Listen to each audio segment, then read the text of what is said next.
এতিয়া মই এটা এটাকৈ ৰিজাল্টৰ ক্ষেত্ৰত আহিব খুজিছো প্ৰথমতে মই অসম আৰক্ষীৰ ৰিজাল্টৰ বিষয়ে আপোনালোকক জনাব খুজিছো মই যতে মিটিংত যাওঁ আমাৰ ডেকা লৰাবিলাকে মোক এইটোৱে খুদে মামা ৰিজাল্ট কেতিয়া দিব ৰিজাল্ট কেতিয়া দিব মই আজি কৈ দিম যিসকলে পাব তেওঁলোকক মই অভিনন্দন জনাম যিসকলে নাপাব অহাবাৰ পৰীক্ষাৰ বাবে আৰু প্ৰচেষ্টা চলাব মন বেয়া নকৰিব আৰু সকলোৱে যিসকলে পাব তেওঁলোকৰ কৃতিত্বক লৈ আমি সকলোৱে গৌৰৱ কৰিম আৰু যিসকলে নাপাব তেওঁলোকে পুনৰ প্ৰচেষ্টা কৰিম পৰীক্ষাৰ এটা ৰিজাল্ট ভাল বেয়া দুইটা আহে তাক লৈ বহুত চিন্তা কৰিব নালাগে we should take life as challenge জীৱন প্ৰত্যাহ্বানেৰে পৰিপূৰ্ণ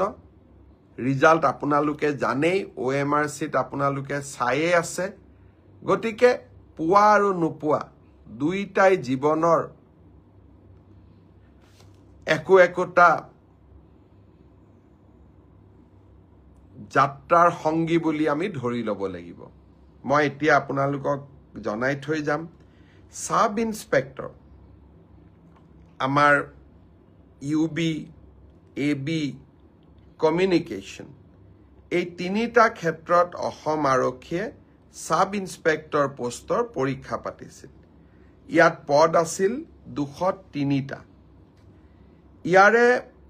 ইতিমধ্যে লিখিত পৰীক্ষা হৈ গ'ল আৰু এই লিখিত পৰীক্ষাত যিসকলে উত্তীৰ্ণ হ'ল যিসকলে কাট অফ নম্বৰ পাবলৈ সক্ষম হ'ল তেওঁলোকৰ তালিকা 6 মাৰ্চ তাৰিখে আৰক্ষী বিভাগে প্ৰকাশ কৰিব 6 মাৰ্চ তাৰিখে লিখিত পৰীক্ষাৰ ৰিজাল্ট হোৱাৰ লগে লগে PST আৰু PET আৰম্ভ হ'ব আৰু PST আৰু PETৰ এডমিট কাৰ্ড আপোনালোকে 9 মাৰ্চত ডাউনলোড কৰিব পাৰিব আৰু PST আৰু PET 17 মাৰ্চৰ পৰা আৰম্ভ হ'ব এয়া হ'ল অসম পুলিচৰ সাব ইন্সপেক্টৰ UB AB আৰু কমিউনিকেশ্যন ইয়াৰ বাবে যি পৰীক্ষা হৈছিল ইয়াৰ পিছত আমাৰ এটা ডাঙৰ পৰীক্ষা হৈছিল কনষ্টেবল আমাৰ এটা ডাঙৰ পৰীক্ষা হৈছিল হেতু হল constable UB constable AB constable communication আৰু sub officer fire and emergency service কনষ্টেবলৰ UBত পোষ্ট আছিল 1760টা কনষ্টেবল ABত পোষ্ট আছিল 2301টা কনষ্টেবল কমিউনিকেশ্যনত পোষ্ট আছিল 466টা আৰু সাব অফিচাৰ ফায়াৰ সাৰ্ভিসত পোষ্ট আছিল মাত্ৰ এটা এই গুটেই পৰীক্ষাটোৰ ইতিমধ্যে PST আৰু PET কমপ্লিট হ'ল এই পৰীক্ষাটোৰ যিসকলে PST PETত কোন পাছ কৰিলে ইয়াৰে ৰিজাল্ট অসম আৰক্ষীয়ে 12 মাৰ্চ তাৰিখে ঘোষণা কৰিব অৰ্থাৎ কনষ্টেবল UB AB পৰীক্ষাৰ প্ৰথম ৰিজাল্ট 12 মাৰ্চ তাৰিখে প্ৰকাশিত হ'ব ইয়াৰ পিছত আপোনালোকে নিজেও জানে যে এটা লিখিত পৰীক্ষাত আমি অৱতীৰ্ণ হ'ব লাগিব আৰু এই লিখিত পৰীক্ষাটিৰ বাবে যিসকলে কাট অফ মাৰ্ক পাবলৈ সক্ষম হ'ব তেওঁলোকে এডমিট কাৰ্ড 17 মাৰ্চৰ পৰা ডাউনলোড কৰিব পাৰিব আৰু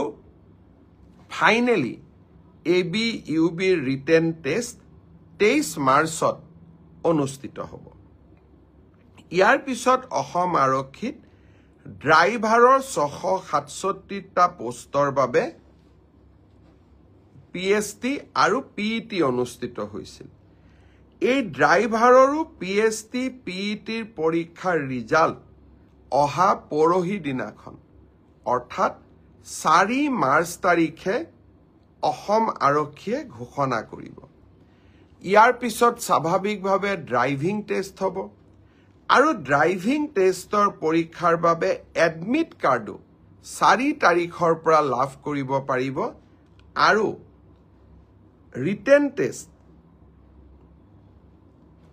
ড্ৰাইভিং টেষ্ট ৰিটেন পিছত হ'ব প্ৰথমতে ড্ৰাইভিং হ'ব ড্ৰাইভিং টেষ্ট 10 মাৰ্চত পৰা অনুষ্ঠিত হ'ব